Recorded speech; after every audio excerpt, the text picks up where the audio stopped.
निवडणुकीत वोट जिहाद करता 125 कोटींचा वापर करण्यात आला असा आरोप सोमय्यांचा आहे। देशभरातून मालेगावच्या बँकेत कोट्यवधी रुपये जमा झाले असं ते म्हणतात। मालेगावमध्ये गुन्हा दाखल आहे। मुख्य आरोपी सिराज अहमद आणि मोईन खान फरार आहेत। मी निवडणूक आयोगात तक्रार करणार असल्याचं सोमय्यांचं म्हणणं आहे।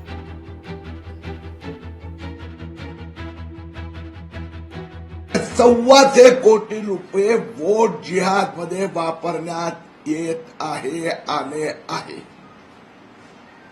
7 नोव्हेंबर 2024 रोजी या घोटाळा संबंधात मालेगाव छावणी या पोलीस स्टेशनमध्ये गुन्हा दाखल करण्यात आला। FIR 295। जे मुख्य आरोपी आहे सिराज अहमद, मोईन खान फरारी आहे।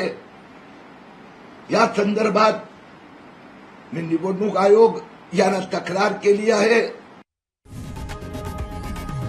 लोकशाही मराठी ऐका, पहा, जागरूक रहा।